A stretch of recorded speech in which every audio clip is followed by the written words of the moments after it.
There we go. All right. Hi, everyone. Welcome to Fall 2023's last Smart Cities talk. Today we have Nate Casebeer. He is a senior business process consultant with the City of Austin's Office of Homeland Security and Emergency Management. Nate specializes in geospatial intelligence and has served the city in numerous public safety roles. Nate has earned his master's degree in geospatial services from Northeastern University in Boston. Glad to have you with us here. Floor is yours. Thank you. Thanks, Connor, for that introduction, and it's a pleasure to be with the group and join you all today, and I really appreciate your time. I'm going to go ahead and share my screen.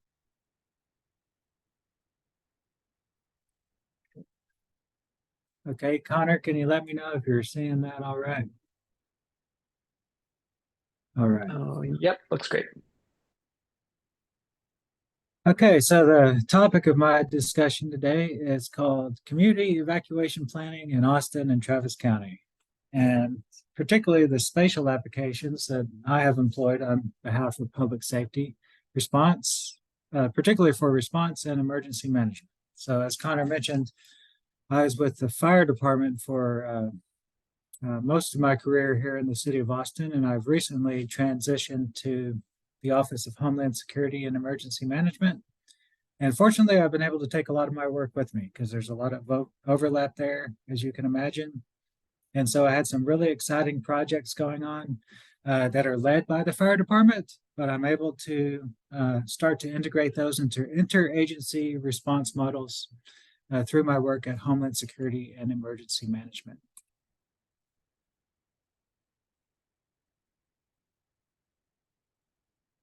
And so just to preface my talk, I want to talk about some events that have happened in the past, particularly the Labor Day weekend fires of 2011. And I know 2011 was a long time ago, but we've dodged multiple bullets since then. But there are some particular aspects to this fire that prompted a lot of work that I've been focused on these past few years.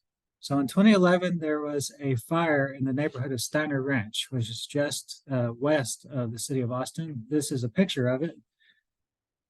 And as you can see, there's multiple structures and multiple wildland areas on fire. And this fire started on a roadway, 620, and it jumped from the north side of the road to the south side of the road and crept up a hill and impacted this neighborhood. And it prompted an evacuation. And we learned a lot about some of the events that occurred during that evacuation as a fire department. So here's a rudimentary map I threw together. Here is 620, and here's the location of the fire. There's northerly winds, meaning the smoke and the embers are traveling to the south. And here is Steiner Ranch community, and there are over 7,000 homes with only one way in and one way out from here on. And the decision was made to evacuate this entire community at the same time. And the pictures over here kind of show the results of that. You've got gridlock traffic, everybody trying to get out, and people are actually actively driving past the flames. And what ultimately occurred was just complete chaos here. Fortunately, no motor vehicles were burned up, but there was plenty of room to learn from that experience and deal with the complexity of evacuation in some of our larger neighborhoods. So some of the lessons that were learned from that fire, some of the results that came up after the after action review was the identification of the need for a comprehensive wildland urban interface fire evacuation plan. And you might hear me throw around that term wildland urban interface a lot. A lot of you are familiar with the wildfires they have out west that are broadcast and impact tens of thousands of acreage. That's not really the environment we have here. We have an environment where there are multiple wildland areas that come into direct contact with urban environments. And that creates a really interesting fire dynamic. Um, there are fire behavior models that apply to urban environments, and there are fire behavior models that are applied to wildland environments. And so marrying those two has been the nexus of a lot of my work at the fire department. But back to the planning, this evacuation plan that was created back in 2017 and signed back in 2017 kind of established the framework for a common response model going forward, and directed the entities to know who was involved, who the major players were, and outlined how they would all work together to coordinate those efforts going forward. But what it also did, it outlined a lot of gaps in our data collection and analysis processes. And so I came in 2017, I reviewed the evacuation plan, and I started to summarize and aggregate a lot of the recommendations from that evacuation plan, such as identifying vulnerable populations, starting to identify areas of community refuge areas. Those are areas, I'll go ahead and jump to some definitions. A community refuge area is a refuge area of last resort inside a neighborhood that you will have better chances of surviving a wildland fire at than if you're in your home. For instance, if we can't evacuate you, hopefully we've already identified a community refuge area near you that perhaps if you can't leave your neighborhood because it's blocked off by a wildfire, you can go to that safe refuge area. And typically it's defined by defensible space around a large, a concrete structure. So in a lot of cases, there will be a large parking lot with a structure in the center of it. And we've worked hard to start to identify some of those as community refuge areas in neighborhoods that have limited ingress and egress. And I'll talk more about that in the future. Also, temporary assembly points came out of this, the work that was identified in the evacuation planning, in the planning phases. A temporary assembly point is a destination for an evacuation. So when you evacuate a neighborhood, you kind of take a certain level of responsibility for those evacuees, and you want to send them to a location out of harm's way so that you can have knowledge of how many people were evacuated, and you can start to triage those evacuees and identify folks who may take advantage of our shelter plans, etc.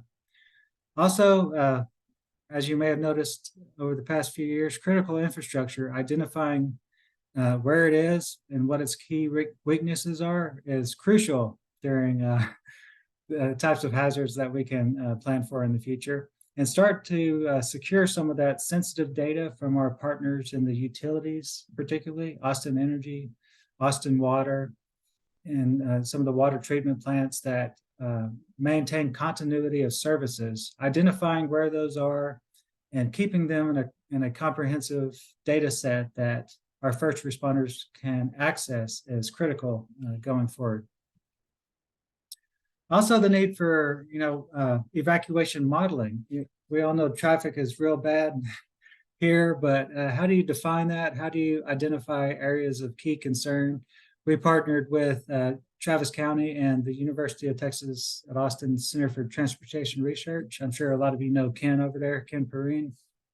And we ran numerous models with the vendor, but also we developed this real-time evacuation planning model, which I believe has blossomed and grown since then into a whole nother utility. So that was really exciting time for me, and it kind of helped us leverage areas that we knew that had evacuation complexity, but also how do we define that and communicate that to leadership.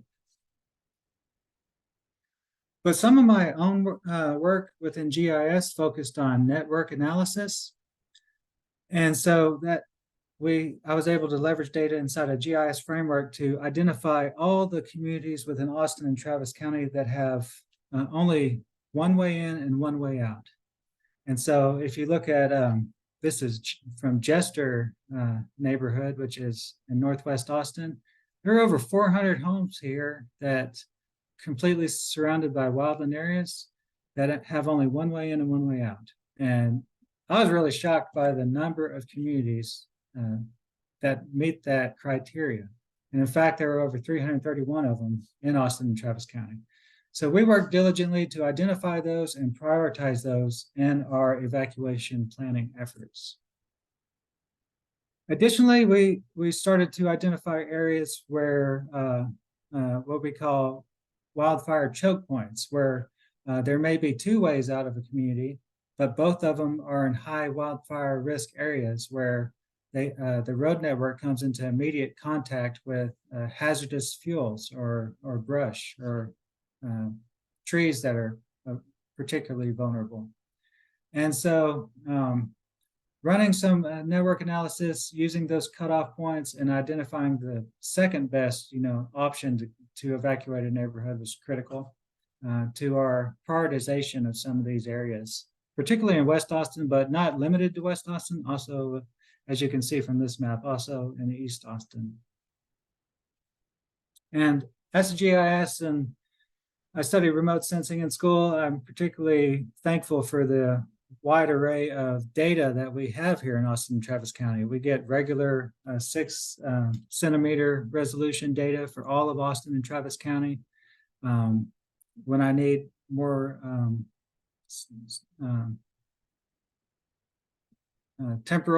a higher temporal resolution, I'll divert to satellite imagery. I have numerous sources for that, and also I have a robust drone team, so I can get them to go fly a before and after analysis, so I can compare that imagery during rapid assessments of emergency events or storms or whatever the case may be, tornadoes.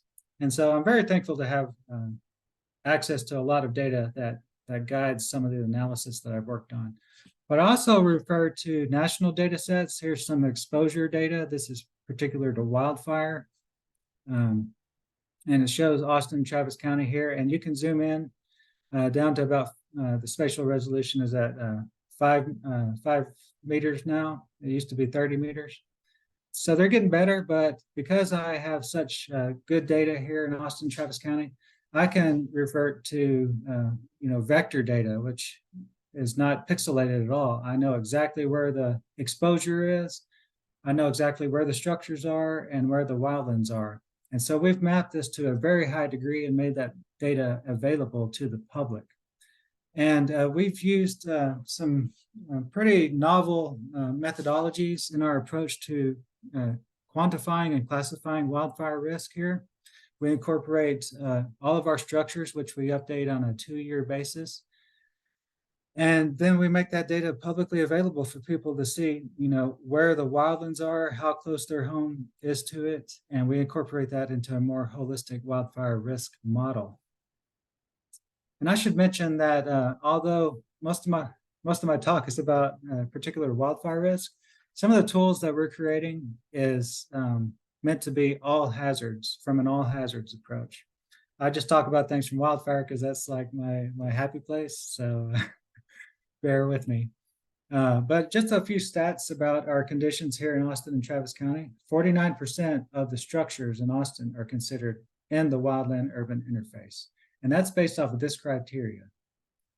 Within 1,000 feet of a wildland area, or within 1.5 miles of a wildland area greater than 750 acres. And that's because of the Ember effect.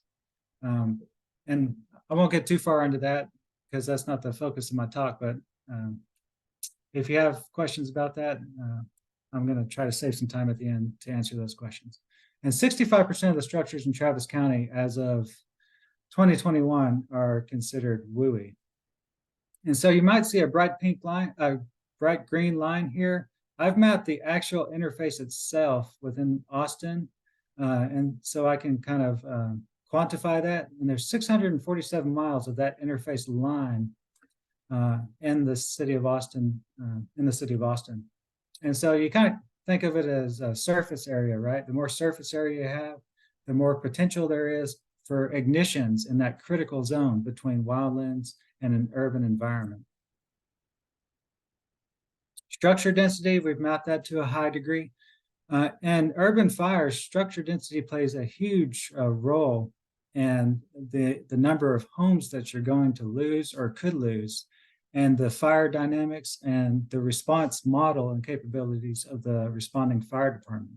And this is from the after action review of numerous fires, and NIST is starting to incorporate some, to catalog some of that and incorporate that into their models. But we were kind of the first to incorporate structure separation distance and structure density into a holistic wildfire risk model. So the higher the structure density, the lower the structure separation density, and the greater the chances of structure to structure ignition or conflagration in an urban environment. And we have lots of numerous large, densely packed neighborhoods popping up in areas that have traditionally had wildfire fire behavior in that area once every 2 years. That's the fire return interval for most of our fuel types. So we look at burn probability and we supplement that with our climate, weather, and fuel receptibility data. This graph shows that we have a national fire danger rating system, which tells us the fire danger for any given day. And this line shows the amount of ignitions that we have when those on average during those days. So on days we have extreme fire as our fire weather conditions that day, we have an average of 21 calls within the Austin Fire Department for grass and brush fires. So we know when these ignitions are going to start, and we can plan and prepare for them accordingly. And as I mentioned, we have a pretty robust, holistic wildfire risk model. I just wanted to show you guys, I think it's pretty good. These are the 5 inputs that we update regularly, and there's more to come, and improving and updating this analysis. So additionally, as I mentioned, we were interested in looking at vulnerable communities. We partnered with a group called Headwaters Economics to kind of show at-risk populations in relation to their wildfire risk. And this was done at the census tract level back in 2018, not long after we finished the wildfire evacuation planning. And then since then, I partnered with you guys, Professor Bixler, Dr. Bixler and his team to work on this all hazards vulnerability assessment and index score to get even more granular. And I think this is down to the census block level, showing wildfire risk. Actually, this is just a social vulnerability risk, but you can go in there and see the wildfire risk one as well in relation to these key indicators of social vulnerability. It's a great tool. And the U.S. Forest Service, they actually copied our methodology that we created with Headwaters Economics and applied it nationwide. So you can go in there at U.S. Forest Service and see at a national level some of these vulnerable indices in relation to all hazards. And within the City of Austin framework, I'm going to check my time real quick. So I'm going to have to go a bit quicker. Within the Austin framework of public safety, we do have a lot of sensitive data. So we have to straddle the line of ensuring customer security for their data, but also making sure that first responders are aware of the most vulnerable amongst us. And the state of Texas has helped us with that with the State of Texas Emergency Assistance Registry, or STEERS list. They make that data available to us that shows folks with disabilities, medically fragile, limited in communications or limited in mobility. And I ensure security for that data, but I do make it available to my first responders. So if they go in here and lasso an area, they can get a summarized report of all the citizens who meet that criteria. And citizens sign up for this, so it's not like some national database that the state of Texas knows about. Folks willingly participate in that registry. And then within the city of Austin, we also, some of our partners, Austin Resource Recovery, they have a list of special service customers who need help, with their trash cans. Austin Energy has a list of folks who need help if the power goes out, etc. And they're really great partners about making this data available for public safety use as long as those security protocols are achieved. And of course, I rely on American Community Survey data. I query that and aggregate that down to our evacuation planning units, which I'll speak more about. So the first step in making evacuation planning for me was creating evacuation planning units. And we started with what we call fire response areas. These are territories that have, a fire house within them. And these are their territories. So we started with that as a baseline because there's a lot of analysis and work that's gone into them in the past. And we started to leverage those to subdivide some of these larger, more populous zones and high-risk areas down to subdivided fire response areas that we call evacuation planning units. So that if there's an evacuation order given, our emergency responders can have a predefined territory to reference in their communications. Furthermore, we've supplemented our evacuation pre-planning efforts with boots on the ground data collection, which is really cool. We've leveraged ESRI field maps and our firefighters to go in their specific territories and start to supplement our critical infrastructure data with their own notes. So they may want to say, there's a Knox lock here. Here's the point of contact. They can take pictures. And this is all done on their phone and then added to our database. And so it's been a really cool effort. Here's the, we've had a big push these last 3 months. And this shows the territories that have been completed in the last 3 months by our firefighters. And the gray areas are areas that they still have yet to do. And we're starting to initiate this effort out into the emergency service districts that surround the city of Austin.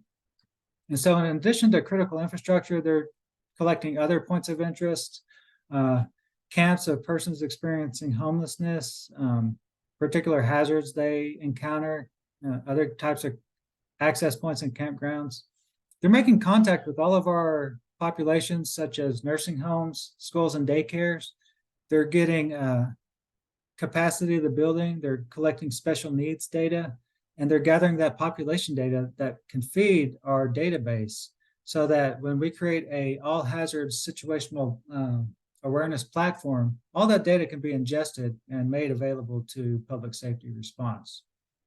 So here's kind of just some notes to go along with that. This is what their phones look like as they go around and collect this data.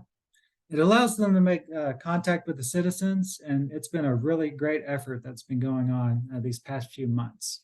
And shout out to my good buddy, Lieutenant Gibbon, who's been the uniform point of contact, who's led a lot of these trainings on how to use this function. But our firefighters have really taken to data collection in the field using ArcGIS field maps. And so where does all this data go?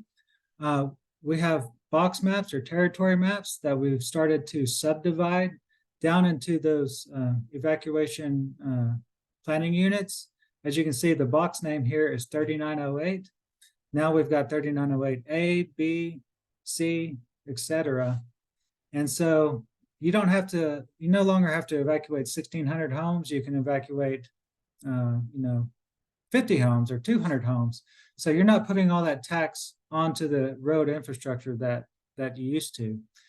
And dispatch has copies of these maps. They have situational awareness dashboard where they can see and reference the exact evacuation zone being referenced over the radio by the commander. And in fact, before I get that, I'll mention that our firefighters, they love static maps. So this is an actual static map that will be on the truck, accompany the truck. They can share that out through a QR code, and everybody who arrives on scene can have a common operating picture. And then all the data that they collect will be summarized and aggregated as we reprint these maps periodically. And then we color code the structure so you can know exactly what type of structure is going on, is there. And we're supplementing that with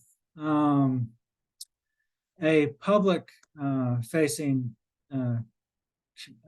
piece. This is a flyer. As you can see, it's a trifold, so you can mail it out.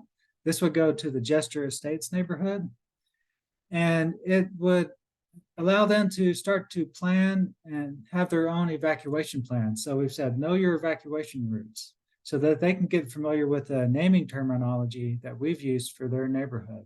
And so it's an educational piece that we're working on, getting people to sign up for Warren Central Texas and having those predefined evacuation locations and multiple routes out of the neighborhood is going to be a big piece for us going forward. And then, as I mentioned, I think I mentioned that we have a evacuation notice public information manager. So this is what like dispatch would see. If a field commander can issue a evacuation from the field now, and everybody's going to have the same situational awareness on the number of homes, the population, the status of that evacuation, and all being collected from the field. And so this is kind of what it looks like. He can issue a evacuation order, an evacuation warning, or an advisory through field maps. And then we can automate it to be pushed to dispatch, to show up on our public alerts page. This is from Homeland Security. And then, of course, through Warren Central Texas to send out those notifications in real time.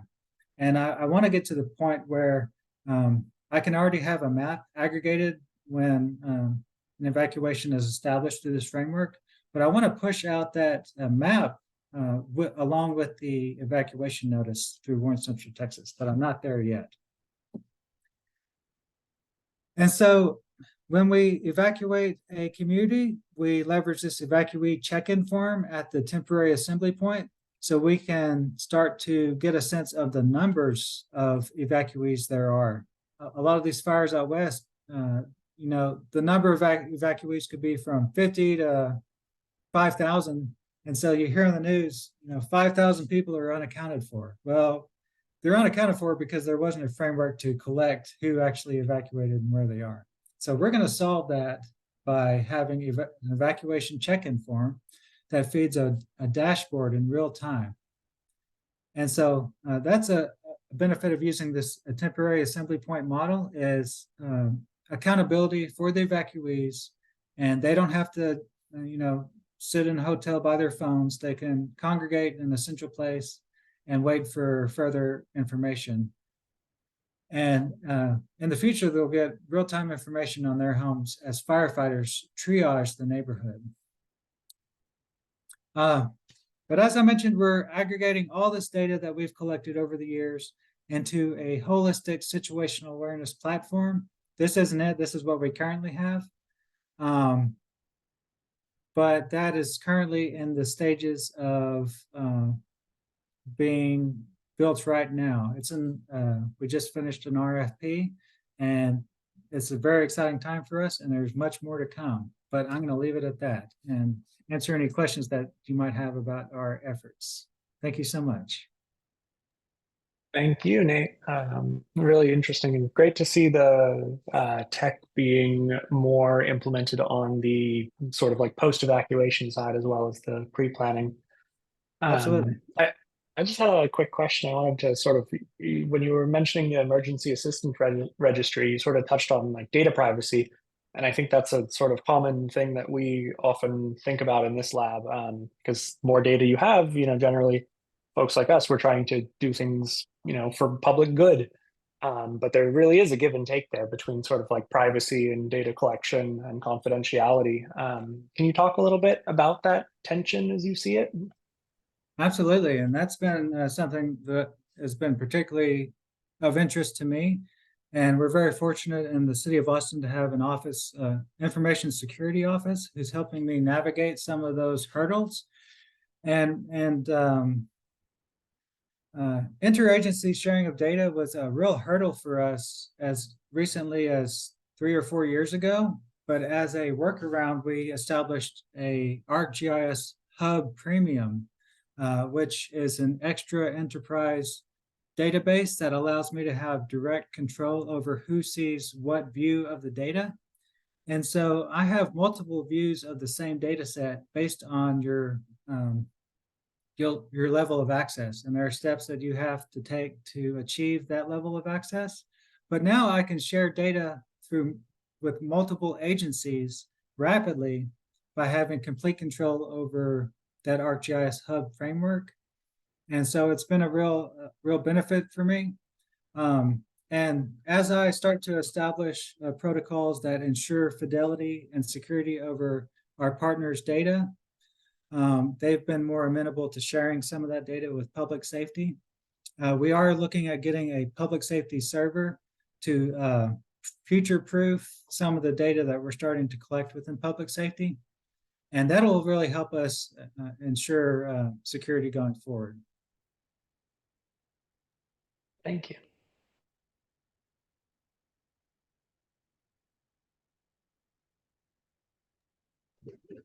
Hi, my name is Natalie. So I first want to say thank you very much for coming and speaking with us. I really enjoyed learning about this. Uh, this is something that I feel like people in Austin feel like is kind of a faraway thing, unless they live kind of in those more rural, or not rural, but like outskirts areas of Austin. Do you think that's kind of an appropriate, or not appropriate? Do you think that's an accurate kind of perception of what the general public feels about wildfires in Austin, or do you think that's changing, especially with like the wildfire that happened kind of in Cedar Park over there just kind of recently? Or do you think that's kind of a misguided perception of what people think? Yeah, at first we were really concerned because the events of 2011 have started to lag in the collective memory of the city of Austin. And we do have a lot of folks moving in who weren't here in 2011. This summer was a real wake up call, but also people have what we kind of call fatigue from all the different emergencies that are going on simultaneously in our community. And so there is significant wildfire risk, there's flooding risk, there's evacuation complexity that makes this a really dynamic environment to live in. And the Austin Fire Department has a dedicated wildfire branch that is dedicated to community outreach. And in fact, we're the nation's leader, municipal leader in the number of fire-wise communities. And this is a grassroots effort for communities to recognize their wildfire risk and to take proactive steps to mitigate that risk. We have 20, I want to say 24 now. And that's more than any municipality ever. I mean, anywhere. And so that's very exciting to us. But if you look at the map of those communities, they're predominantly on the west side. And we do have a significant fire threat on the east side. That's where our flashier fuels are, our grass fuel types, where the fire moves even more rapidly. And if you look at a map of our fire calls, or where our wildfires actually happen, they're predominantly in that eastern crescent. So we have our work cut out for us to continue to make progress, and particularly these neighborhoods that are just being built on the east side, to communicate about the risks that do exist there. Cool, thank you.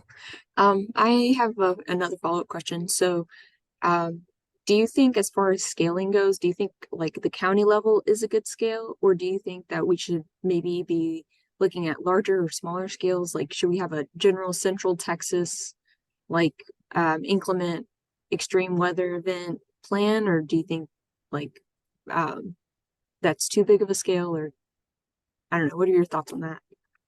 That's a great question. Yeah, I like the finest scale that we can actually get to.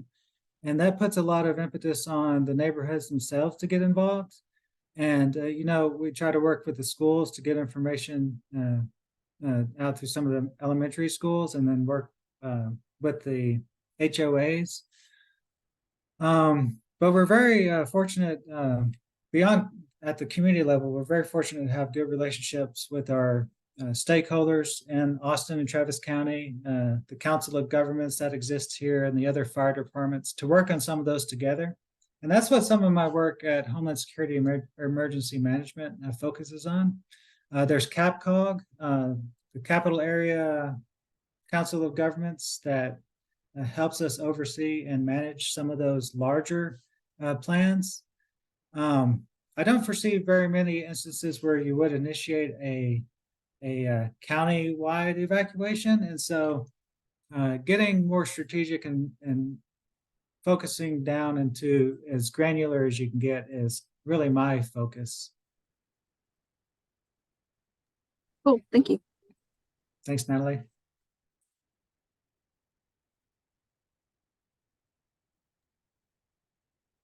All right. Well, if there's no one else who wants to jump in, I appreciate your time, Nate. Thank you for coming and talking to us on a Friday afternoon. You bet. Thanks, Connor. It was my pleasure to be here, and y'all have a great day. Thank you. I'm sure we'll stay in touch. Yes, sir. Bye.